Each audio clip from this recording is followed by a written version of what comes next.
Carl Jung is often spoken of as a thinker of symbols, dreams, and hidden inner worlds. Yet, at its core, his psychology was an attempt to understand something very simple and very quiet. Why the human mind feels deeper than conscious thought alone. Why patterns of thought and emotion seem to repeat across cultures, across generations, and across individual lives. And why the mind appears to organize itself even when we are not actively directing it. Unlike many psychologists who focused primarily on behavior or pathology, Jung approached psychology as a study of structure. He believed the human psyche was not a blank slate shaped only by experience, nor merely a machine reacting to stimuli. Instead, he proposed that the mind possessed an internal architecture, a layered system shaped by both personal history and inherited psychological patterns that predate any single life. Jung suggested that much of mental life unfolds beyond conscious awareness. Thoughts, feelings, impulses, and symbolic images often emerge without deliberate intention. These contents do not arrive randomly. They follow recognizable forms. Across myths, religions, stories, and dreams, Jung observed repeating motifs that appeared regardless of geography or time period. He did not view these similarities as coincidence. He believed they pointed toward a deeper shared foundation of the human mind. At the center of Jung's psychology lies the concept of the unconscious, not as a single hidden container, but as a vast background process that quietly shapes perception, emotion, and meaning.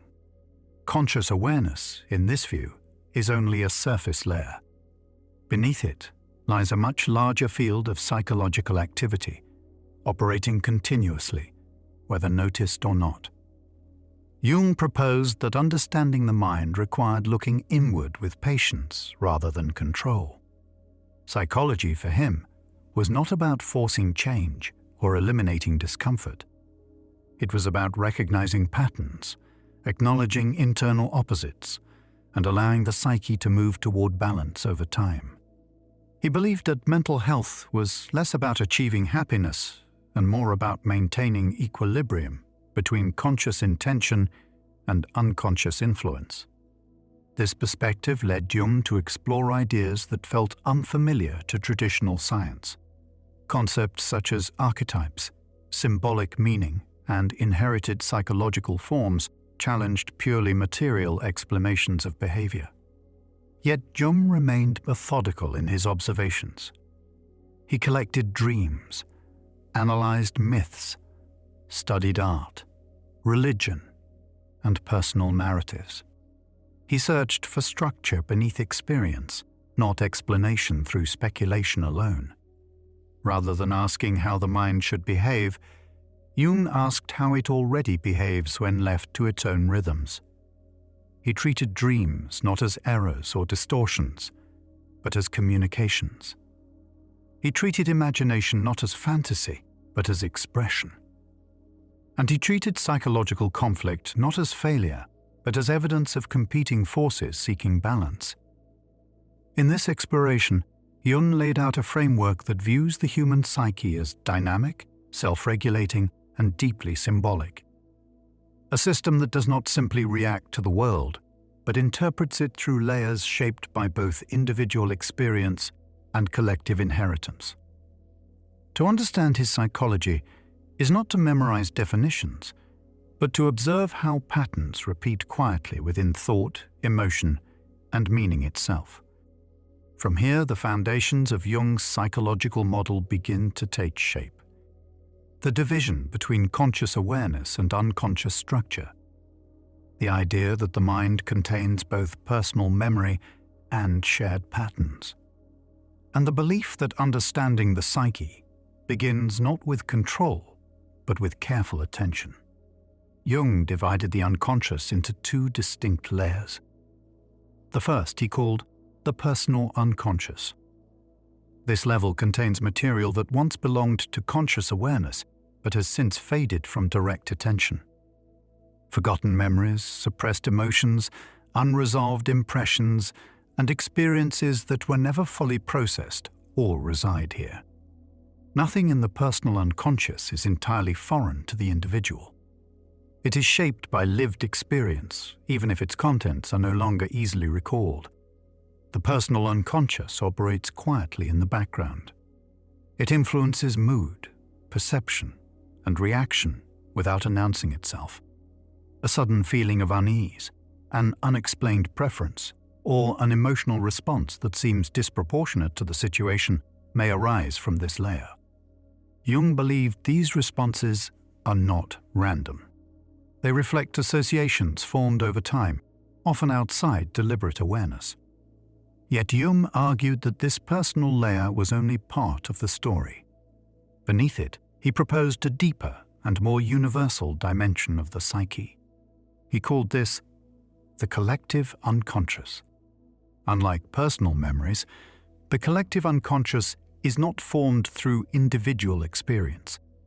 It is inherited, a psychological foundation shared by all humans, shaped by countless generations of repeated patterns of survival, relationship, fear, and meaning. The collective unconscious does not contain specific memories or images. Instead, it holds predispositions, structural patterns that organize experience in recognizable ways. Jung compared it to an underlying blueprint, invisible yet shaping the form of what appears on the surface. These patterns give rise to similar symbols, stories, and emotional themes across cultures that have never directly influenced one another. Jung observed that myths from distant civilizations often feature remarkably similar figures. Wise elders, heroic journeys, tricksters, great floods, cosmic battles, and cycles of death and rebirth appear again and again. He believed these recurring themes were expressions of shared psychological structures rather than historical coincidence. The human mind, in his view, arrives already prepared to generate certain forms of meaning. This idea challenged the assumption that the mind begins as an empty vessel. Jung suggested that just as the body inherits physical structures, the psyche inherits psychological ones. These inherited patterns do not dictate behavior. Instead, they guide interpretation. They shape how experiences are understood, imagined, and emotionally colored. The collective unconscious operates far below awareness. Its influence is subtle and slow. It does not speak in words or instructions. It expresses itself through symbols, images, emotions, and intuitive impressions. Dreams, in particular, became a primary window through which Jung believed these deeper patterns could be observed. Importantly, Jung did not view the collective unconscious as mystical or supernatural. He treated it as a hypothesis grounded in comparative observation. He gathered material from anthropology, religion, literature, and psychology. Across these domains, he noticed consistent symbolic structures that appeared regardless of cultural separation. For Jung, this consistency suggested an inherited psychological foundation rather than shared learning. The distinction between the personal and collective unconscious allowed Jung to explain why certain inner experiences feel deeply familiar even when they have never been learned, why certain images feel meaningful without explanation, and why psychological conflicts often follow similar shapes across different lives. The mind, in this view, is not only shaped by the present moment, but by an ancient internal landscape carried forward through time. From this foundation emerges one of Jung's most influential ideas, the concept of archetypes, not as characters or images themselves, but as underlying patterns that give rise to them. To understand Jung's psychology further, it is necessary to explore how these archetypal structures quietly organize thought, emotion, and meaning across the human experience. Jung used the term archetype to describe the fundamental patterns that emerge from the collective unconscious. An archetype is not a fixed image or a specific character. It is a tendency, a shaping influence that organizes perception and emotion in familiar ways. Archetypes function like molds rather than finished forms. They guide how experiences are interpreted without prescribing exact outcomes. When an archetype becomes active, it gives rise to images, stories, and emotional responses that feel immediately meaningful. These expressions vary across cultures and individuals, yet their underlying structure remains recognizable. The hero may appear as a warrior, an explorer, or a quiet reformer. The wise figure may appear as a teacher, an elder, or a mysterious guide. The surface details change, but the psychological pattern remains stable. Jung believed archetypes emerge most clearly in myths, religious symbolism, art, and dreams. These domains allow the unconscious to express itself without the constraints of rational explanation. In dreams especially, archetypal images often appear unexpectedly. A journey through unfamiliar terrain, a confrontation with a shadowy figure, a descent into darkness followed by return. Jung saw these not as meaningless fantasies, but as expressions of deep psychological processes unfolding beneath awareness. One of the defining characteristics of archetypes is their emotional intensity. When an archetype is activated, it carries a strong affective charge. Feelings of awe, fear, fascination, or reverence often accompany archetypal imagery. This intensity is what gives myths and symbols their enduring power. They resonate not because they are logical, but because they align with deeply rooted psychological structures. Jung identified many archetypal patterns, though he did not claim to have catalogued them all. Among the most commonly discussed are the hero, the mother, the father, the child, the trickster, the wise old figure, and the adversary. Each represents a recurring psychological theme rather than a literal role.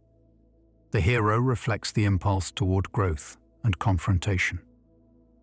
The mother reflects nurturing and containment. The trickster reflects disruption and transformation through unpredictability. These archetypes do not operate independently. They interact, overlap, and shift over time. A single individual may experience different archetypal influences at different stages of life. The archetypes active during childhood often differ from those that emerge in adulthood. Jung believed this progression reflected the psyche's natural movement toward greater complexity and integration. Archetypes are not inherently positive or negative. Each contains a range of potential expressions.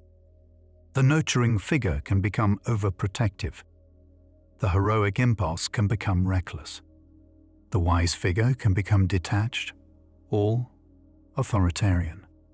Psychological imbalance, in Jung's view, often arises when an archetypal pattern dominates consciousness too strongly or is entirely ignored. Jung emphasized that archetypes cannot be eliminated or controlled directly. They are not habits that can be broken or beliefs that can be replaced. Instead, they must be recognized. When archetypal forces remain unconscious, they tend to influence behavior indirectly. When they are brought into awareness, their influence becomes more balanced and less disruptive. This recognition process does not involve suppressing archetypal imagery or explaining it away. Jung believed the psyche communicates symbolically for a reason. Symbols allow contradictory elements to coexist. They convey meaning without forcing resolution. In this way, archetypes function as bridges between the unconscious and conscious mind. Understanding archetypes for Jung was not about interpretation alone. It was about relationship, learning to observe recurring patterns within thought, emotion, and imagination without immediate judgment. Over time, this observation allows the psyche to self-regulate. Balance emerges not through effort, but through awareness. Among all archetypal patterns, one holds particular importance in Jung's psychology: the shadow. This archetype represents the aspects of the psyche that remain hidden, unacknowledged, or rejected. To understand Jung's view of psychological development, it is necessary to explore the role of the shadow and why it forms in the first place. Jung used the term shadow to describe the parts of the psyche that fall outside conscious identity. These aspects are not inherently negative. They simply represent traits, impulses, or tendencies that have not been integrated into the individual's self-image. The shadow forms naturally as personality develops. As certain behaviors are encouraged and rewarded, others are discouraged or ignored. Over time, what does not fit the conscious sense of self is pushed into the background. The shadow contains qualities that are incompatible with social expectations or personal ideals. These may include anger, envy, fear, selfishness, or vulnerability. Yet it can also contain positive traits that were never allowed expression. Creativity, assertiveness, or independence may become shadow elements if they were discouraged early in life. Jung emphasized that the shadow is morally neutral. It is defined by exclusion, not by content. Because the shadow operates outside awareness, it often reveals itself indirectly. One of the most common expressions is projection. Traits that are difficult to acknowledge internally are perceived in others. An individual may react strongly to behavior that mirrors their own unrecognized tendencies. Jung saw projection as a natural psychological mechanism, not a failure of character. It reflects the psyche's attempt to maintain a coherent self-image. The shadow also appears frequently in dreams and imagination. It may take the form of a threatening figure, a rival, or an unfamiliar presence.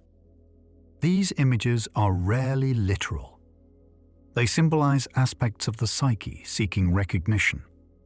Jung believed that recurring shadow imagery often signals psychological imbalance, not because something is wrong, but because something is being ignored. Integration of the shadow does not mean acting out hidden impulses or removing moral boundaries. It involves recognition and acceptance at the level of awareness. Jung argued that denying the shadow increases its influence. What remains unconscious tends to express itself in exaggerated or distorted ways. When acknowledged, its energy becomes available for more constructive expression. Jung viewed shadow integration as a gradual and ongoing process. It does not occur through sudden insight or forced confrontation. It unfolds through reflection, self-observation, and symbolic understanding. As awareness expands, the boundary between conscious identity and unconscious content becomes more flexible. This flexibility allows the psyche to adapt without fragmentation. Importantly, Jung did not believe that psychological growth meant eliminating conflict. He saw inner tension as a necessary condition for development. The psyche seeks balance through the interaction of opposites, conscious and unconscious, order and chaos. Acceptance of this tension allows movement toward greater wholeness. The shadow represents one pole of this internal polarity. Facing it requires patience rather than judgment. Jung believed that individuals who ignore their shadow often experience rigidity in personality. In contrast, those who acknowledge it develop greater psychological resilience and depth. This process of integration extends beyond the shadow alone. Jung proposed that the psyche contains other complementary structures that balance conscious identity. Among these are the Anima and animus. These concepts describe inner psychological counterparts that influence relationship, emotion, and imagination. Understanding them further reveals how Jung viewed the mind as a system seeking internal equilibrium. Jung introduced the concepts of anima and animus to describe inner psychological patterns related to relationship, and emotional balance. He used the term anima to refer to the unconscious feminine aspect within the male psyche, and animus to refer to the unconscious masculine aspect within the female psyche. These terms reflect the language and cultural context of Jung's time. At their core, they represent complementary psychological tendencies rather than literal gender traits. Jung believed that conscious identity often develops in alignment with socially reinforced roles. Traits associated with sensitivity, intuition, logic, or assertiveness may be emphasized or suppressed depending on expectation. The anima and animus form from these imbalances. They represent qualities that remain underdeveloped in conscious awareness but continue to influence emotion, perception, and relationship from within the unconscious. The anima and animus often reveal themselves through projection. Individuals may attribute idealized or exaggerated qualities to romantic partners, authority figures, or symbolic characters. Jung observed that intense emotional reactions in relationships often reflect unconscious projections rather than objective perception. The anima, or animus, becomes activated, coloring experience with depth, longing, or conflict that feels larger than the situation itself. In dreams and imagination, the anima or animus may appear as a guide, a critic, a companion, or an opposing figure. These inner representations change over time. Early expressions may be idealized or antagonistic. As psychological development progresses, these figures tend to become more nuanced and integrated. Jung saw this evolution as a sign of increasing psychological maturity. Integration of the anima or animus involves withdrawing projections and recognizing these qualities as internal rather than external. This does not diminish emotional connection. Instead, it allows relationships to become more grounded and realistic. The psyche becomes less dependent on others to carry unconscious content.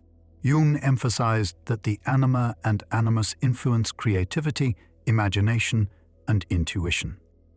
When ignored, they may disrupt emotional life through mood swings or unrealistic expectations. When acknowledged, they enrich perception and deepen inner experience. Balance emerges not through dominance of one tendency over another, but through cooperation between them.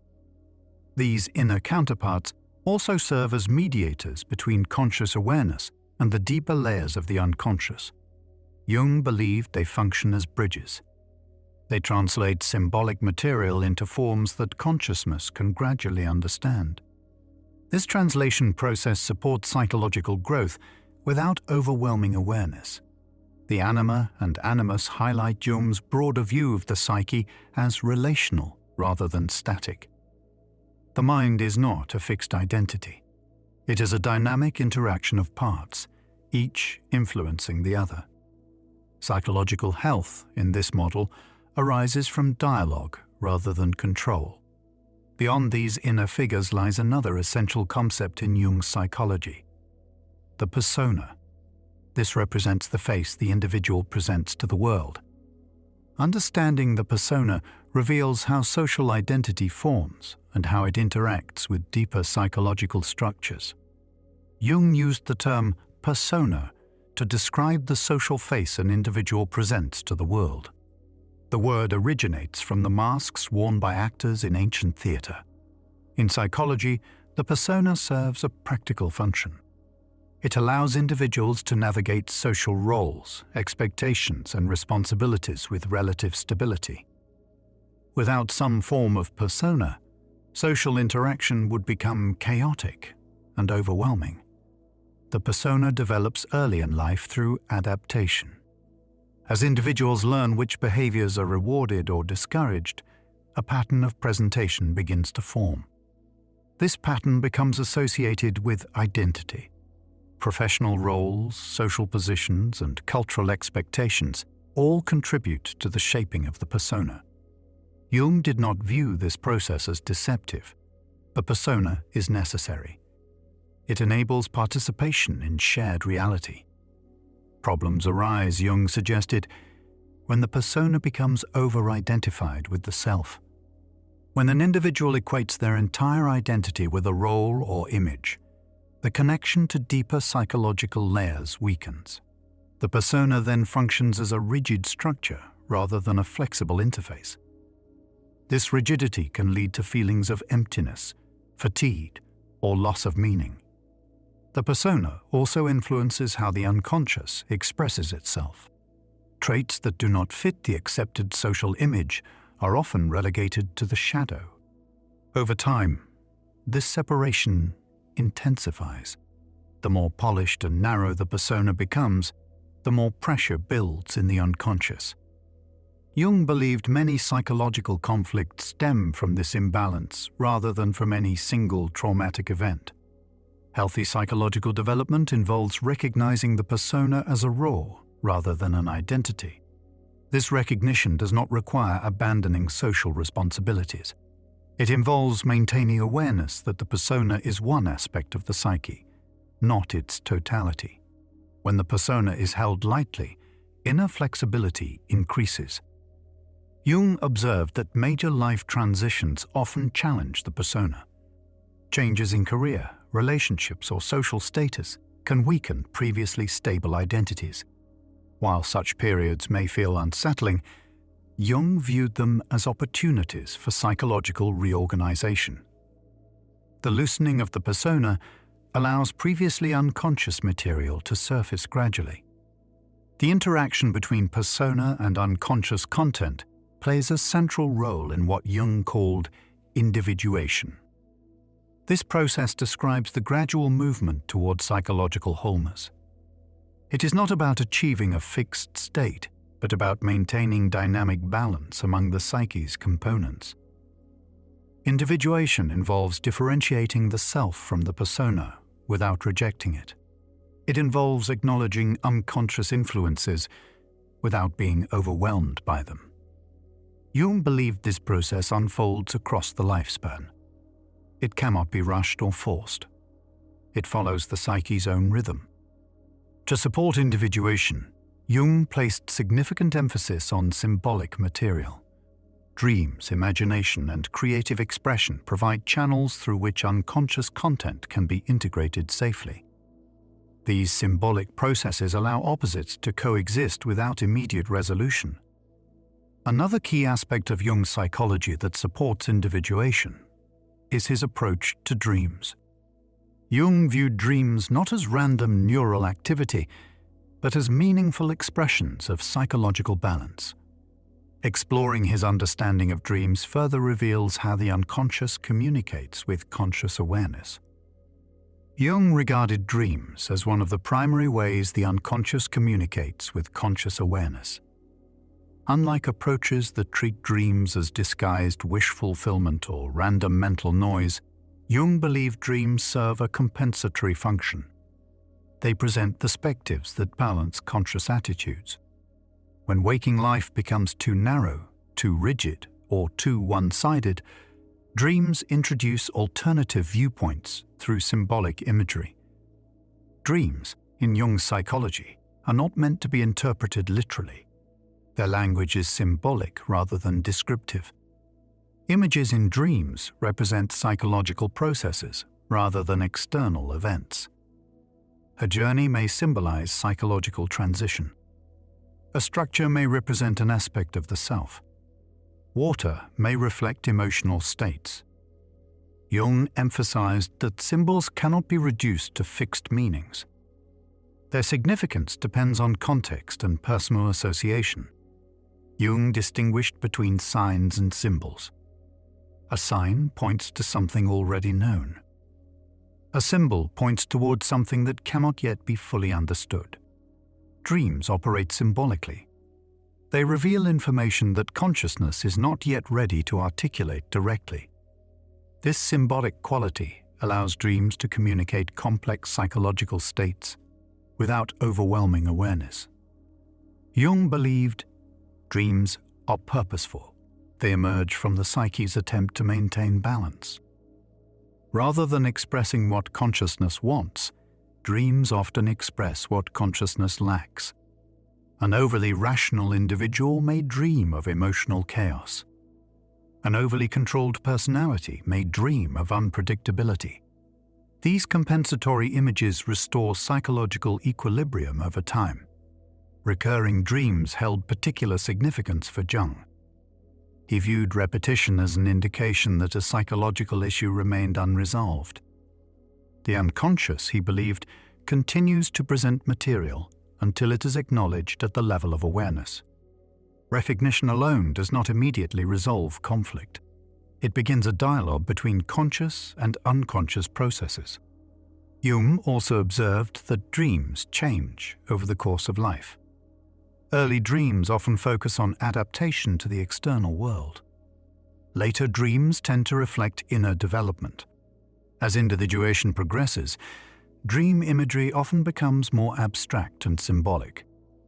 This shift reflects the psyche's movement away from external achievement toward internal balance. In addition to personal dreams, Jung studied mythological and religious symbolism as collective dream material. He believed myths function like shared dreams of humanity.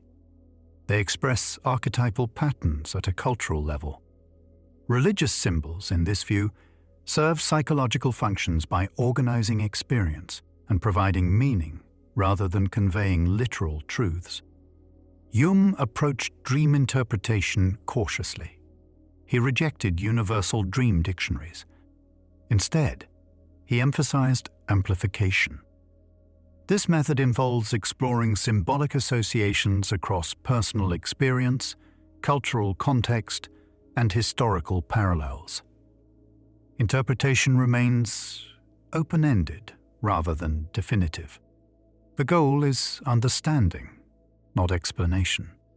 Dreams for Jung were not problems to be solved. They were communications to be listened to. This listening attitude aligns with his broader psychological philosophy. The psyche does not require constant correction. It requires attention. When given space, it moves naturally toward balance. Beyond dreams, Jung proposed another concept that blurred the boundary between inner and outer experience. He called it synchronicity. This idea addressed meaningful coincidence and the experience of connection without direct causation. Exploring synchronicity further reveals how Jung extended psychology beyond traditional cause and effect.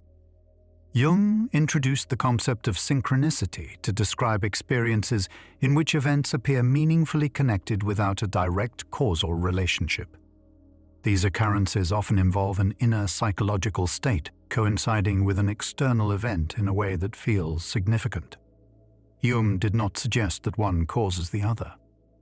Instead, he proposed that both arise from an underlying pattern of meaning. Synchronicity differs from coincidence through subjective experience. A coincidence is merely an alignment in time. A synchronicity carries psychological weight. It resonates emotionally or symbolically.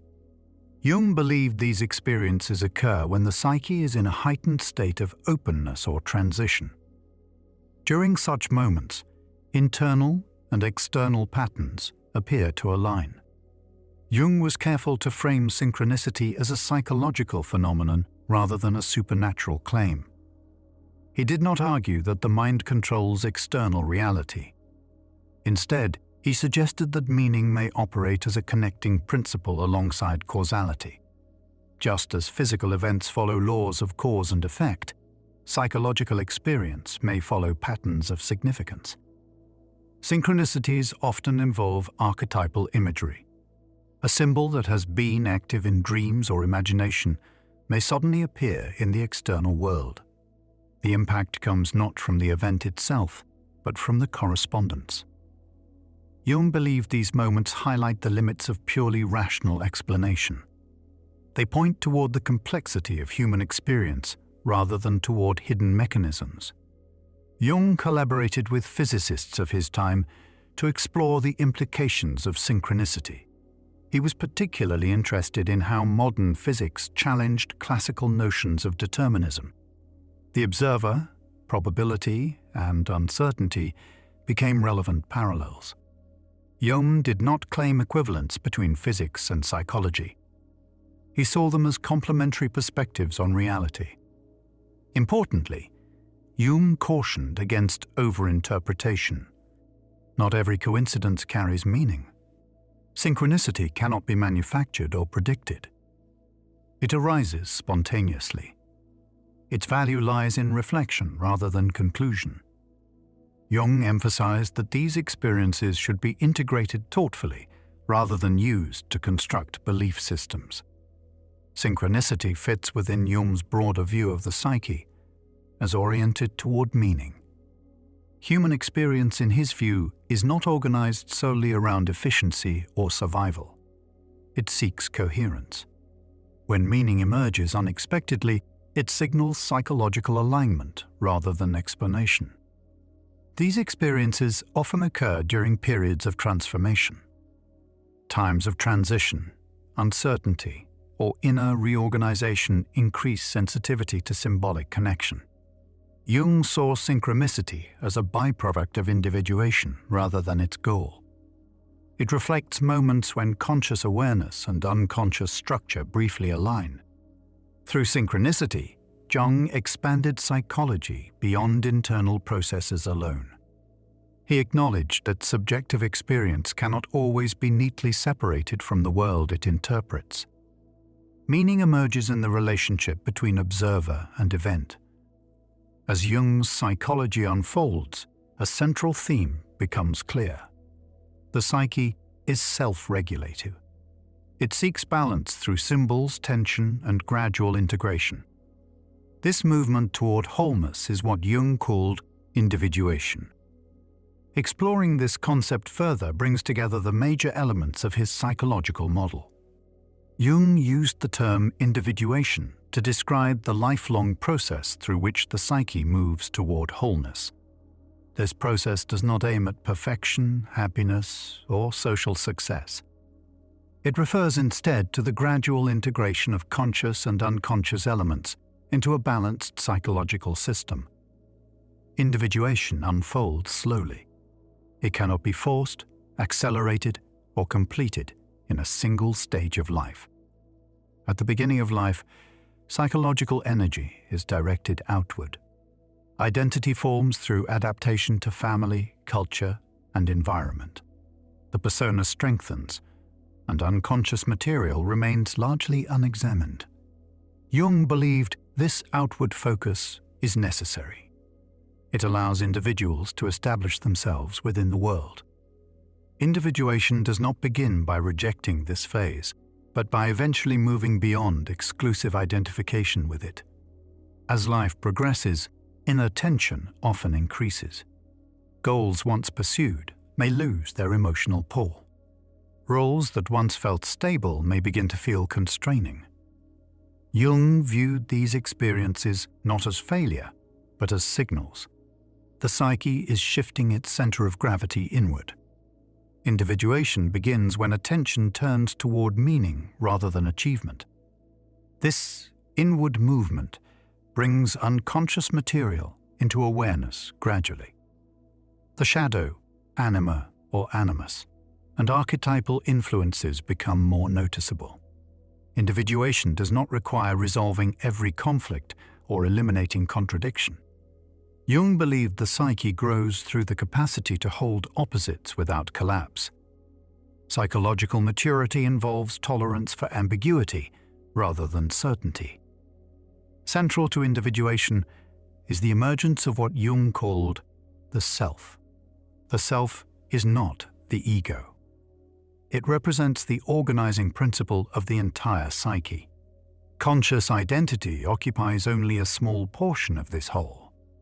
The self includes both known and unknown aspects of experience. Jung described it as the center and the totality of psychological life. The self often reveals itself symbolically. Mandalas, circles, centers, and images of balance frequently appear in dreams during periods of psychological integration. Jung interpreted these symbols as expressions of inner order rather than conscious intention. They indicate alignment rather than achievement. Individuation does not isolate individuals from others.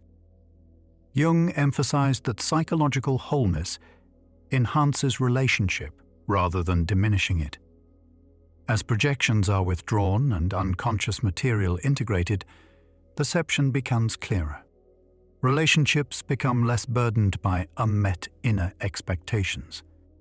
Jung rejected the idea that individuation leads to uniformity. Each individual's psychological pattern is unique. Archetypes provide structure, but their expression varies. Individuation results in differentiation, not conformity. It allows individuals to become more fully themselves without severing connection to shared human experience. This process continues throughout life. Jung believed later stages of life offer opportunities for deeper integration. Reflection replaces expansion. Meaning replaces accumulation. Psychological energy turns towards synthesis rather than exploration. Individuation, in Jung's psychology, is not a goal to be reached. It is a movement, a quiet orientation toward balance. It unfolds in its own time, guided by symbols, tension, and gradual awareness. Understanding this movement brings Jung's ideas into a coherent whole. As these concepts settle, Jung's broader stance on psychology becomes clear. He viewed the psyche not as a problem to be fixed, but as a living system seeking equilibrium. This perspective shapes how his work is best understood. Not as instruction, but as observation. Not as control, but as listening. The closing section gently gathers these ideas together, reflecting on Jung's psychology as a calm framework for understanding the mind as it moves, slowly and quietly, toward balance.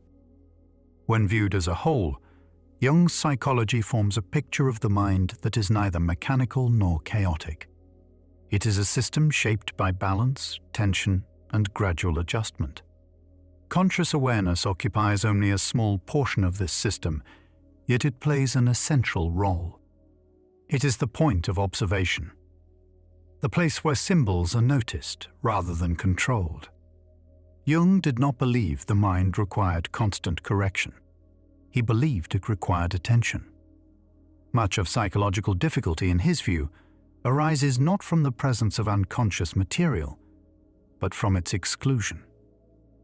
When aspects of the psyche are ignored, denied, or over-identified with, imbalance follows naturally.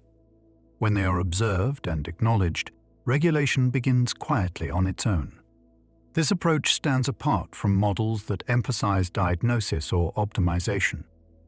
Jung was less interested in labeling mental states and more interested in understanding their purpose.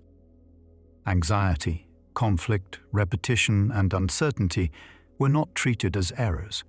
They were signals, expressions of imbalance within a system attempting to restore equilibrium. Across his work, Jung returned repeatedly to the idea that meaning matters.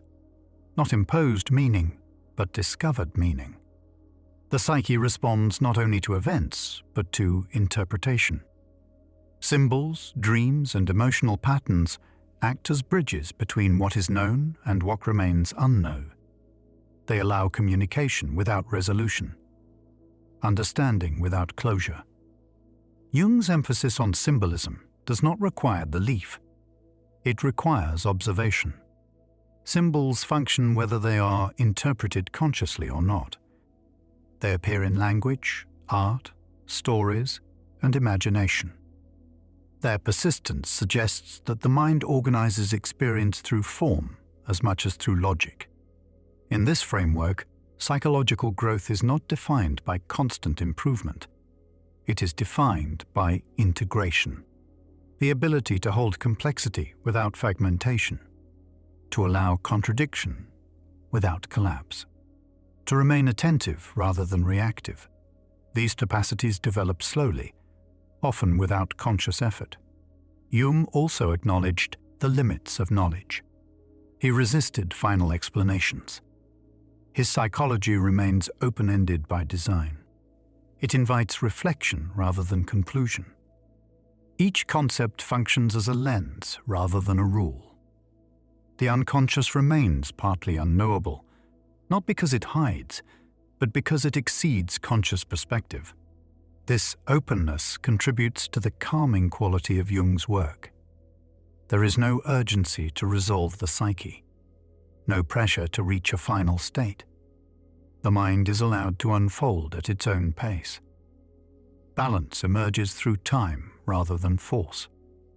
Seen this way, Jung's psychology becomes less a system to apply and more a landscape to observe, a quiet map of recurring patterns, a recognition that beneath conscious thought lies a deeper rhythm shaping experience continuously.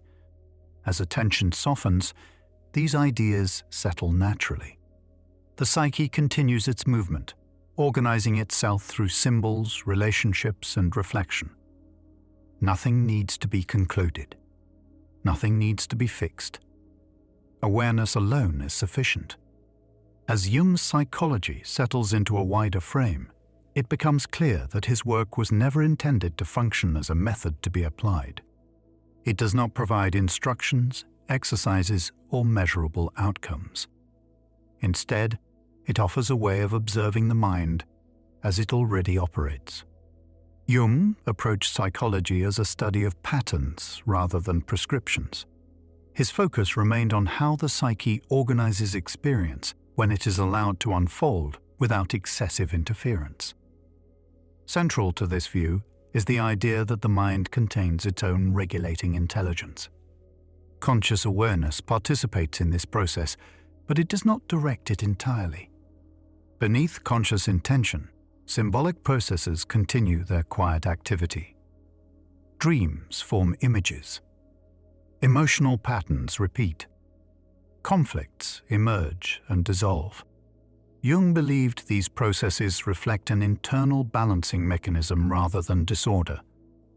Modern life, Jung observed, often disrupts this balance by prioritizing constant outward engagement. Attention becomes fixed on productivity, performance, and explanation. Inner experience receives less space. When this happens, unconscious material does not disappear. It accumulates outside awareness and expresses itself indirectly. Fatigue, restlessness, vague dissatisfaction, and a sense of meaninglessness often follow. Jung interpreted these states not as failures of motivation, but as signs that psychological energy has become unevenly distributed. In Jung's framework, psychological tension is not inherently negative. It is evidence of opposing forces interacting within the psyche. Conscious attitudes represent one side of this polarity. Unconscious tendencies represent the other. Growth occurs not through eliminating tension, but through sustaining it without collapse. The psyche moves toward balance through dialogue between these opposites rather than through dominance of one over the other. This perspective reframes psychological difficulty entirely.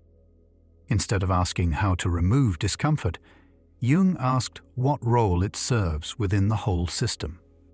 Anxiety, conflict, and repetition are not treated as errors to be corrected. They are treated as communications. Each signals an imbalance that invites awareness rather than intervention. Jung's emphasis on symbols reflects this communicative view of the psyche. Symbols allow complex psychological states to express themselves without becoming overwhelming. They hold contradiction without demanding resolution. A symbol does not explain. It presents. In doing so, it allows consciousness to approach unconscious material gradually. This gradual approach is essential. Jung believed that sudden insight or forced interpretation often destabilizes rather than integrates.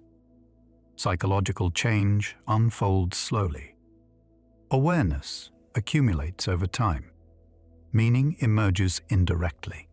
The psyche adjusts itself as understanding deepens, not as conclusions are reached. One of Jung's most consistent positions was his resistance to final explanations. He viewed the psyche as fundamentally open-ended. Any attempt to fully define it risks reducing it. His concepts remain flexible by design. Archetypes are tendencies, not entities. The unconscious is structured but not predictable. Individuation is a process, not a destination. This openness contributes to the calming quality of Jung's work. There is no urgency to reach completion. Psychological life is cyclical rather than linear. Periods of clarity alternate with periods of uncertainty. Stability gives way to reorganization. This movement is not a sign of regression. It is a natural rhythm of psychological development. Jung also emphasized that inner development follows no universal timeline. Each psyche unfolds according to its own conditions. Comparison distorts perception. Individuation cannot be measured externally. Its effects appear subtly in changes of attitude, relationship, and self-understanding, often noticed only in hindsight. Through this lens, attention becomes the primary psychological act. Not analytical attention that seeks to dissect experience, but receptive attention that allows patterns to reveal themselves. This form of attention does not demand answers. It creates space. As space increases, the psyche resumes its self-regulating function. Consciousness no longer attempts to dominate unconscious processes. Instead, it witnesses them. Over time, this witnessing allows balance to return quietly, without effort or strain. From this final perspective, Jung's psychology presents the mind not as a machine to be optimized, but as a living system in continuous adjustment. Multiple layers interact simultaneously. Conscious thought moves alongside unconscious imagery. Social identity interacts with inner experience. Meaning arises through relationship rather than control. Jung's enduring contribution lies in this relational understanding of the psyche. He resisted reducing mental life to behavior alone, yet he also avoided detaching it from lived reality. The individual psyche, in his view, exists within a larger psychological continuity shaped by shared human patterns that extend far beyond any single biography. This continuity softens the urgency often associated with self-understanding. There is no final insight that resolves the psyche completely. There is no ideal psychological state to reach. The mind remains in motion, reorganizing itself quietly across time. Balance is temporary. Change is constant. Awareness adapts. Even the unconscious, in Jung's model, is not an opposing force. It does not seek to disrupt consciousness. It seeks equilibrium. When imbalance arises, it communicates through images, emotions, and patterns. These communications do not demand action. They invite recognition. Recognition alone is often sufficient. Jung believed the psyche responds to awareness in the same way the body responds to rest. When attention becomes receptive rather than directive, unconscious material integrates naturally. Energy redistributes. Tension eases without instruction. Jung's psychology, therefore, encourages a slower relationship with the mind, one that values observation over explanation, patience over resolution, awareness over control. In this relationship, the psyche is allowed to unfold according to its own rhythms. Symbols continue to arise. Dreams continue to form. Emotional patterns continue their cycles. Nothing needs to be forced into coherence. Meaning reveals itself gradually as attention remains steady and unhurried. As these ideas settle, they do not require effort to retain. they remain in the background, much like the unconscious itself. Conscious thought can drift, while deeper structures continue their quiet organization beneath awareness. There is no need to conclude. No need to summarize. The psyche remains active even in stillness. Balance persists through movement rather than fixation. Attention softens. Thought slows. The psychological system continues functioning calmly, steadily, and without demand. Beneath conscious awareness, patterns align and realign, maintaining equilibrium through time. And in this quiet continuation, Jung's psychology finds its natural resting place. Not as a theory to apply, but as a perspective to rest within.